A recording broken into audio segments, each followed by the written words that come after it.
அந்த வல்லமையை நான் இப்பொழுது உங்கள் மீது அனுப்பி இருக்கிறேன். அதன் தொடர்ச்சியாக நீங்கள் என்ன செய்ய போகிறீர்களாம்?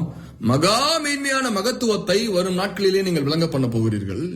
இதை நீங்கள் அறியும்படிக்கு அவர் உங்களுக்கு இப்பொழுது என்ன செய்து கொண்டிருக்கிறார்? பிரகாசமுள்ள மனக்கண்களை கொடுத்துக் கொண்டிருக்கிறார். Your eyes are filled with the power of Almighty God.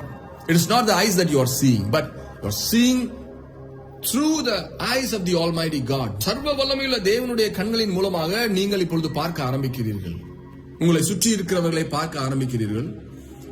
தேவனுடைய காதுகளின் மூலமாக உங்கள் சுற்றிலும் கேட்கிற சத்தத்தை நீங்கள் கேட்கிறீர்கள். அப்படியே ஜனங்களுடைய இருதயத்தில் காணப்படுகிற சகல காரியங்களும் உங்களுக்கு முன்பதாக வெளிப்படுத்தப்படுகிறது. அவைகளை அறிந்து கொண்டு நீங்கள் ஞானமாக சாதுரியமாக நீங்கள் காரியங்களை செய்து தேவனுக்கு மகிமையை கொண்டு வருகிறீர்கள். ஹல்லேலூயா. தேவன் உங்களை தீர்க்கதரிசிகளாய் மாற்றுவதற்கான ஒரு தேவை என்ன?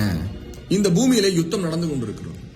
இருளுக்கும் வெளிச்சத்திற்குமான யுத்தம், பிசாசுக்கும் தேவனுக்குமான யுத்தம். அந்த யுத்தத்திலே தேவன் உங்களை தன்னுடைய போர் வீரர்களாக தீர்க்கதரிசிகளை எழுப்புகிறார்.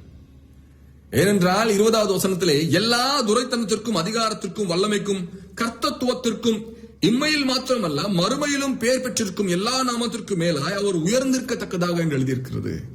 இந்த உலகத்திலே துரைத்தனங்கள் உண்டு, லார்ட்ஷிப்ஸ், பவர்ஸ், அதிகாரங்கள் உண்டு, வல்லமை உண்டு. தேவன் செய்கிறது போலவே செய்கிற ஜூடோ வல்லமைகள் உண்டு. அவைகளை எதிர்த்து நின்று வெற்றி கொள்ள இப்பொழுது தேவன் என் மூலமாக தீர்க்கதரிசிகளாகிய உங்களை என்னை எழுப்பிக் கொண்டிருக்கிறார். அவர் என்ன செய்ய போகிறார்?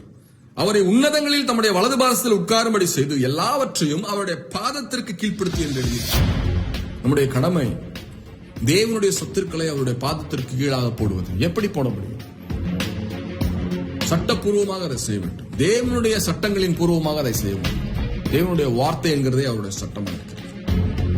தேவனுடைய வார்த்தையாகி அவருடைய நாமத்தை பயன்படுத்தி நாம் இந்த பூமியிலே அற்புதங்களையும் அடையாளங்களையும் செய்கிற வேளையிலே என்ன நடக்கிறதா? சகல துரைத்தனங்களும் அதிகாரங்களும் வல்லமைகளும் இயேசு கிறிஸ்துவின் பாதங்களுக்கு கீழாக அமிழ்த்தப்பட போகிறது. ஹல்லேலூயா. நாம் செய்கிற தீர்க்க தரிசன ஊழியத்தின் மூலமாக இந்த உலகத்தின் துரைத்தனங்களும் அதிகாரங்களும் வல்லமைகளும் கர்த்தத்துவங்களும் இயேசு கிறிஸ்துவின் பாதத்திற்கு கீழாக கிடத்தப்பட போகிறது. ஹல்லேலூயா. ஆகவே எல்லாவற்றையும் எல்லாவற்றாலும் நிரப்புகிறவருடைய நிறைவாகிய சரீரமான சபைக்கு அவரை எல்லாவற்றிற்கும் மேலாக தலையாய் தந்தருளினார் என்று கிறிஸ்துவானவருடைய அதிகாரத்தை குறித்து வேதம் சொல்கிறார். என்னை கேட்கிற பிரியமான தீர்க்க தரிசனமானவர்களே, இந்த தீர்க்க தரிசன பயிற்சியிலே அவர் செய்கிற முதலாவது காரியம் தமது தயவுள்ள சித்தத்தின் ரகசியத்தை வெளிப்படுத்துகிறார். இரண்டாவது, அவருடைய மகிமைக்கு புகழ்ச்சியா இருக்கும்படி தம்முடைய சித்தத்தின் ஆலோசனைகளை நமக்கு சொல்லிக் கொடுக்கிறார். மூன்றாவது, அதற்கு தேவையான ஞானத்தையும் தெளிவையும் அவர் ஆவியின் மூலமாக நமக்கு தந்தருளுகிறார்.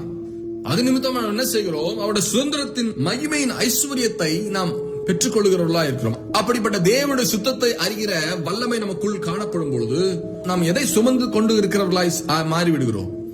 தேவனுடைய தயவுள்ள சித்தத்தின் ரகசியத்தை நாம் உடையவர்களாய் இருக்கும் பொழுது நாம் அவருடைய மகிமையின் ஐஸ்வர்யங்களாக மாறிவிடுகிறோம். அப்படி மகிமையின் ஐஸ்வர்யம் நம்ம இருதயத்தில் காணப்படும் பொழுது என்ன நடக்கிறதாம்? பலத்த சத்துவத்தின் வல்லமையாகிய அவருடைய உயிர்த்தெழுந்த வல்லமை நம் மூலமாக வெளிப்படுத்தப்படுகிறது. அந்த பலத்த சத்துவத்தின் வல்லமையின்படியே நாம் இயற்கைக்கு மேற்பட்ட காரியங்களை இந்த பூமியில செய்து ஜனங்களை அதிர பண்ணுகிறவர்களாய் இருக்கிறோம். அது ஒரு மனிதனுக்கு சுகத்தை கொடுக்கிற காரியமா இருக்கலாம், தரித்திரத்திலிருந்து அவனை வெளியே கொண்டு வருகிற காரியமா இருக்கலாம், பிசாசை துரத்துகிற காரியமா இருக்கலாம், வானத்திலும் பூமியிலும் அற்புதங்களை அடையாளங்களும் செய்கிற காரியமாக இருக்கலாம். இப்படிப்பட்ட காரியங்களை பூமியிலே செய்கிற தீர்க்கதரிசிகளை குறித்து என்ன எழுதியிருக்கிறது? அவர்கள் மகா மேன்மையான மகத்துவத்தை உடையவர்களாய் இருக்கிறார்கள்.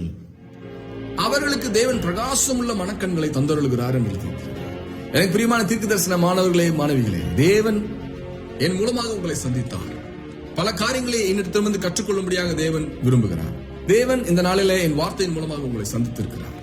என்னுடைய பயிற்சி உங்களுக்கு ஆர்வம் ஊட்டுகிறதா இருந்தால் என்னோடு இணைந்து கொள்ளுங்கள். வருகிற நாட்களிலே இப்படிப்பட்ட கல்வியை நீங்கள் கற்றுக்கொண்டு வரும்பொழுது ஒரு குறிப்பிட்ட நாளிலே, நான் ஏற்கனவே சொன்னபடியாக ஒரு குறிப்பிட்ட கால திட்டத்திலே தேவன் இப்படிப்பட்ட இயற்கைக்கு மேற்பட்ட வரங்களை உங்களுக்கு தந்து உங்களை பயன்படுத்துவார். அதை வைத்துக் கொண்டு நீங்கள் சந்தோஷமாக அவருடைய ஊழியத்தை செய்வீர்கள். தேவனுடைய நாம் மகிமைப்படுவதாக. தொடர்ந்து என்னோடு இணைந்திருங்கள்.